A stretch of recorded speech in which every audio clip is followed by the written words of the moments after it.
For 50 years, the Ballymurphy Massacre families have been campaigning for truth and justice for what happened to their loved ones. For years and years, we had fought to get all our loved ones' names cleared, because we knew that each and every person of the Ballymurphy Massacre were completely innocent victims. We knew it, but we had to prove to the world. After 50 years, near enough 50 years, we eventually gathered enough stuff and information that precipitated in a new inquest being ordered. 50 years we had to fight to prove that my daddy and 10 other people were innocent, because in the eyes of the British government, they were classed as IRA gunmen and gunwomen. And we, families, kids growing up, had to fight to prove that our loved ones was innocent. On the first day of the inquest, I couldn't believe that we were actually getting there, because we'd had so many knockbacks. Even when Judge Keegan had started the process, I still was waiting on her, telling us that we weren't going to proceed. But we did. It was horrific. We heard and seen the horrific things, but it was worth it. On the 11th of May last year, Judge Keegan called us families together so that she could give us the verdict of our inquest, which lasted well over 100 days. The morning, well, I don't think many of us slept that night, but the morning of the inquest, I mean, you didn't know what to expect. Our stomachs were turning, you just felt sick. And the nerves. We got to the court and there were still COVID restrictions, so we had to sit in different groups. Families all had to be separated. So we sat in our different groups, different families in a different group. I remember the day going to the court. To say I was nervous is an understatement. I was a total wreck, because I remember my mummy and daddy, my family, going through that system of the courts, and they got nothing. Only 50 years of heartache. Even though I know, and I even always knew my brother was innocent, I knew everything that we went through in the courts was pointing to that way. We couldn't have any other verdict, only innocent, but still there was that doubt. I attended the verdict alongside my mummy and my aunt, and I have always saw myself as being their support, but on the day, you know, I couldn't help feel the emotions that they were feeling. You know, I loved John as if I knew him, and I never ever did. So we had met the ICC at the waterfront, and because of COVID, we all had to go in different stages. Family members grouped and went in, and each individual family went in at their own slit. Everybody's a bit nervous, but I was very confident that we were going to get the right result. I couldn't see it any other way because of the work we'd done over all them years. So I was really confident, and any media that I'd done, it says that no, it's going to be a good day. It can't be any different. But when will we get in and we sit down, waiting Justice Keegan coming out? That's when the nerves started coming in. A lot of it, I think, went over our heads, but we were listening. We tried to listen as intently as we could, because we had done a long, hard fight to get to where we were. And I think it was Father Mullen and Frank Quinn, and she was going over what happened to them, and she was going over the paperwork. And I remember sitting in the waterfront hall, and all the families were there. We even felt the support in the room with all the families, which was great. All the way through the court, we didn't know what way it was going to go. We didn't know, you know, was our witnesses going to be believed? Was the soldiers going to be believed? We knew they were lying. We just hoped that everybody else in that court knew that the soldiers was lying, because our witnesses didn't stutter. Our witnesses didn't have to remember what, you know, lie they had told the last time, because they were telling the truth, and they told the truth every single time they were interviewed.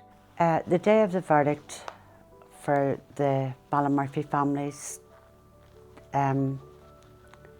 For everybody, I think, was harrowing, the beginning of it.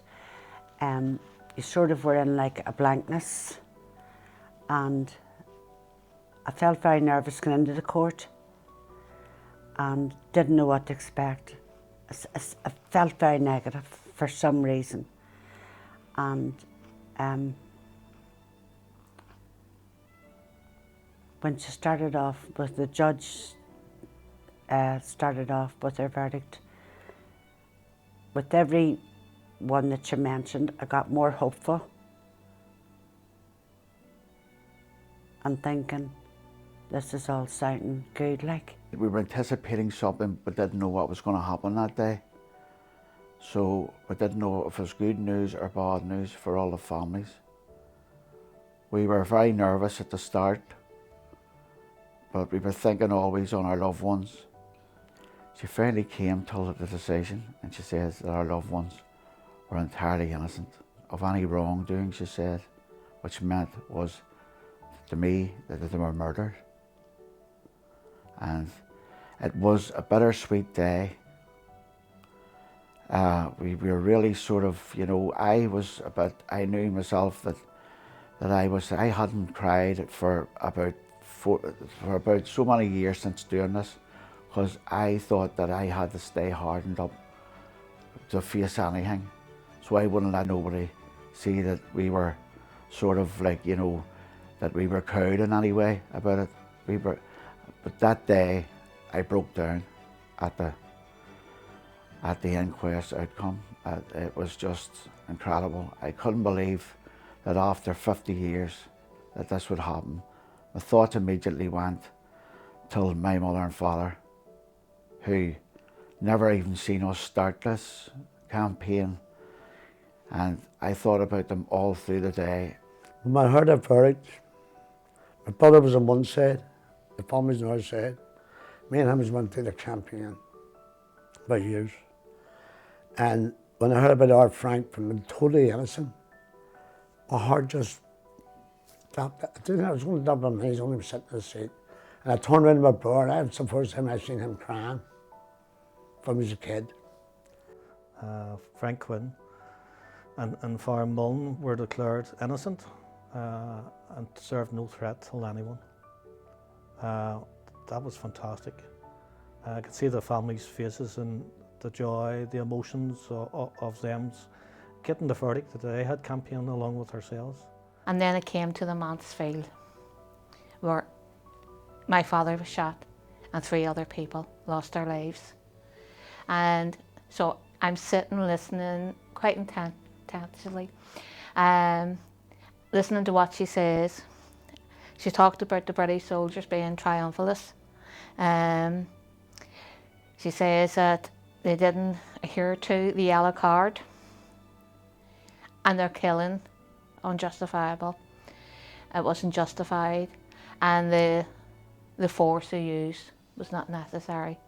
My only one regret is my mummy didn't live to see it. She didn't think, I didn't believe that we could take on the British government, not alone win and get the verdict we did. So we did it, Mummy. We did it. When it came to a part of my father, my brother John was beside me, and he nudged me to say innocent. And to be quite truthful, I could feel my heart skipping. I was really, and I wasn't with tuppence. Danny Taggart, innocent. Noel Phillips, innocent. Joan Conley, innocent. And Joseph Murphy.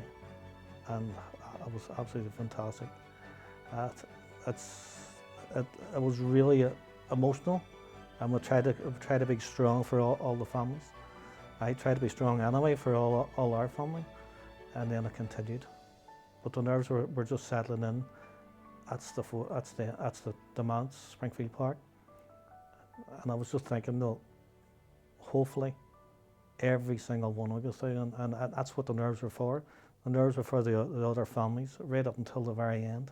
So most of it I could not take in, and I was looking around me thinking, did you say innocent, did you say innocent? But I couldn't hear the words right until the very end before she left, and she stood up and said, these people were all completely, totally innocent. And I just didn't know what to do. We all clapped because we were so thankful because she believed us. When it came to Eddie's, I actually blanked.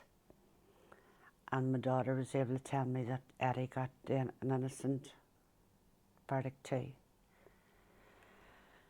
Your emotions are all over the place, really and truly. I cried because I'd loved my mummy to have been there. I'd loved Eddie's wife to have been there, to hear all this. And his children were there, which I was pleased. They were there and they got the verdict along with me. And it's hard to tell you exactly how you felt, but I felt elated. And I was just so relieved when she says that my daddy was totally innocent. And the lies that was told about my daddy never should have been said, never should have been put in public. They never should have said my daddy was an IRA gunman. And that day was just so relieved that we got what we fought for 50 years. It was like a weight, total weight, just lifted off your shoulders. And you just felt, there was nobody could bust your bubble, nobody. That day was just, it's a day in my life that I will never, ever forget. The day my daddy and 10 other people in the Ballymurphy Massacre, the world was told that they were totally innocent and not involved in anything. When it came to my brother John's,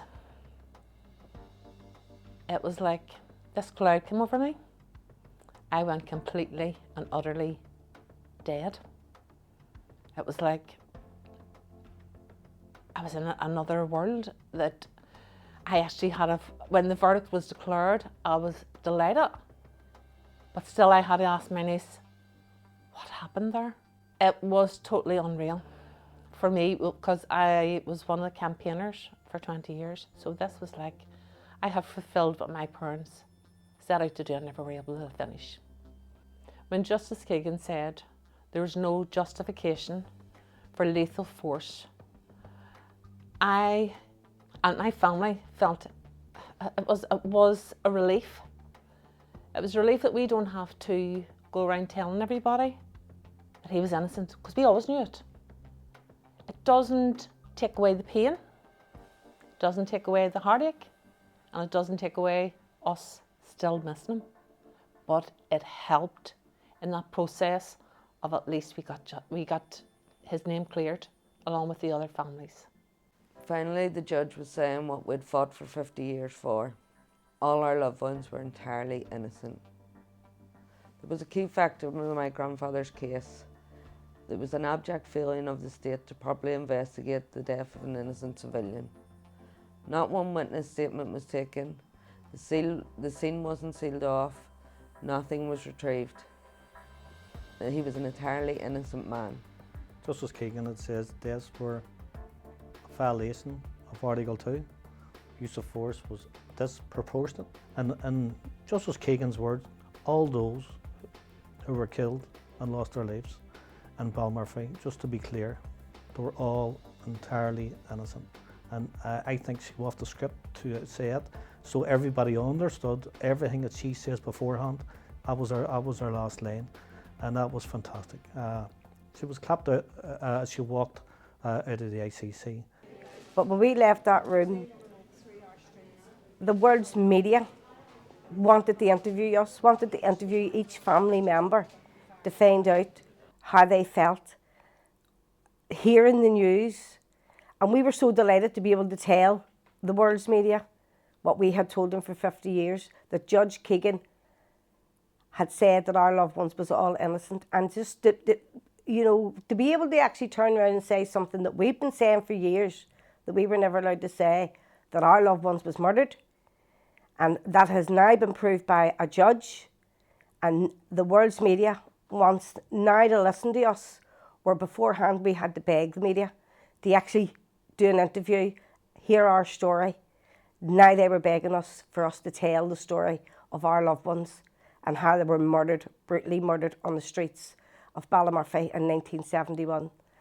But we had a press conference on the day of the inquest. The media had their part to play and made it very clear that they had told lies. They carried the lies of like some Mike Jackson and other generals that our loved ones were gunmen, gunwomen. That like my father had been a gunman. They had attempted to plant bullets on his body, but it backfired. And that was actually cleared up from the medic that he was asked by a captain on that day for the plant bullets on the bodies, which he refused.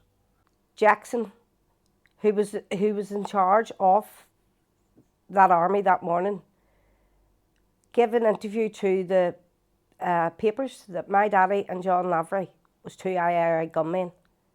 And when Judge Keegan seen his evidence and heard him speaking in the court, she dispelled the rumour that he gave out and says it never should have been said, that he never should have said that my daddy and John Lavery were IRA gunmen. And to hear a judge basically calling Sir Mike Jackson, General Jackson, a liar, was heartwarming. We decided to have a couple of cars to drive through Ballymurphy, and we had white flags with our loved ones' photographs on it. A few cars. We got the shock of our lives because the whole of Ballymurphy and neighbouring estates were out. We couldn't get through the estate, there was that many cars. And people who weren't in cars were in the streets shouting and cheering. And that feeling, I will never, I don't think anything comes close to that feeling, that support from your own community. We realised that going through this inquest, we give something back to the people of Ballymurphy because that was their people. And they were saying justice for the people of Ballymurphy and the people who were killed at the hands of the British Army. And that was that feeling, I just can't describe it. And just the respect for the people who came out and supported us. And the people was everywhere. And we had this wee flag with justice on it. And I says, I'm not taking that. I says, Arden, you take it, love. And give it to everybody got a go at it, and we got all these pictures taken. But when I'm doing my Arlie, my daughter was driving the car and she says, Daddy, I'm over the moon. And it just all went well. When I thought of all the people who had come out, and I thought to myself, these people have supported us all down the line. And they know that we were telling the truth. And now it's out there. The reception was amazing. You felt like royalty sitting there in the car and people cheering you and waving at you. It just was absolutely amazing. But to me, the most heartbreaking thing was when Bridge and my brother John, when they let the doves off. And that there, I think that finished me that day because I thought it was absolutely beautiful. And it was like our loved ones just flying away from us with relief. I thought that was the most beautifulest thing. 50 years the world didn't believe us, that our loved ones were totally innocent, and they gunned them down like dogs in the street. You wouldn't have done it till an animal, never mind a human being. So this was just amazing. We have known the truth for 50 years. Over the years we have had people, politicians tell us that we were never going to correct history. We have lost a lot of loved ones along the way. So not only were we there for the ones who were murdered on the 9th of August 1971, but also for the loved ones that we lost over the years. who had taken part in the campaign, but through ill health or for whatever other reason, just didn't make it to the end of the campaign. So we met afterwards and we hugged. We didn't care about COVID then. We hugged because we needed that personal touch with each other, because we had all come through the same thing. We all got the same thing. Our loved ones were declared innocent. We corrected history. It doesn't go away unless there is truth, acknowledgement and justice. These issues are not going away. We needed truth, we've got it. There's so many people to come behind us also. And you know, it is being passed down generations. It really, really is a ripple effect. My aunt actually, who lives in England, was overcome by emotion, by the kindness of the people in Ballymurphy and the community. They're the best you can get. Without those people, we would never have got our inquest findings.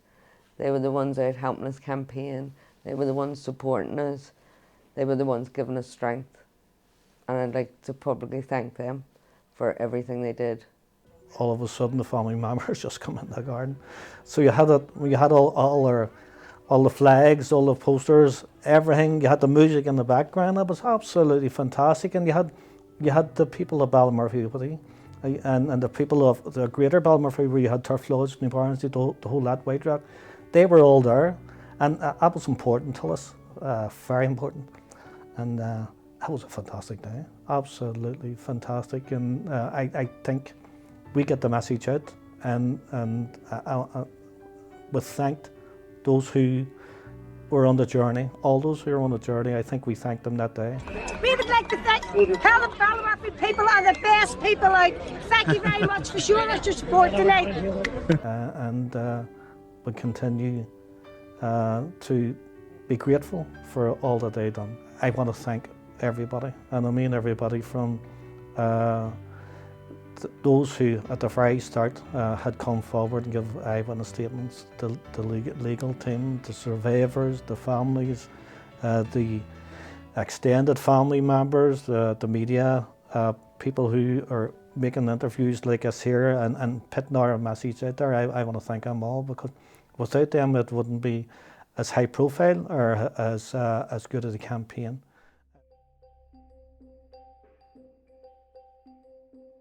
It's very hard when the likes of Brandon Lewis and Boris Johnson trying to bring in an amnesty for those who murder our loved ones. They're trying to close the doors of the likes of our friends in Spring Hill Massacre. If it's a crime committed, it's a crime. If it's murder, it's murder. Is there two different laws? One law for you and one law for me. Because if I killed someone or murdered someone, I would be prosecuted. All those people who were murdered in our area and the whole of the north, I would recommend to anybody to go through the same legal route that we had. You're entitled to it. And for ourselves, if there's anything we could do, we will continue to help other campaigns. A year on, we're still on that same high. We're still on that same high. The fact that I can actually turn around and say to people in the street, no, my daddy was murdered. My daddy was murdered. And that, to me, that says it all.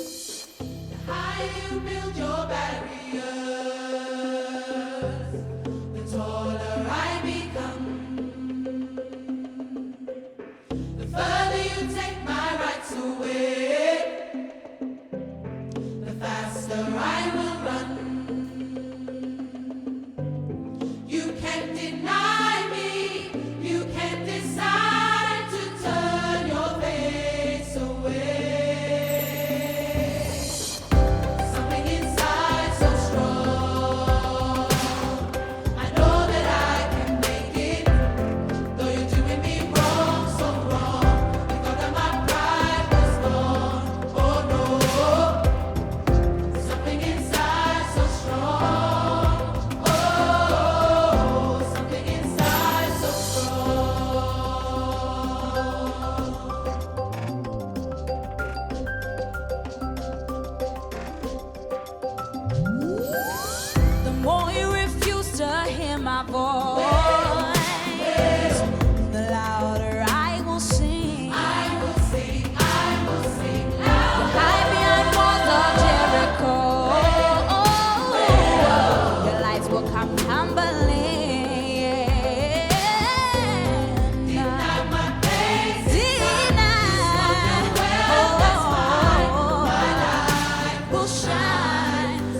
overcome.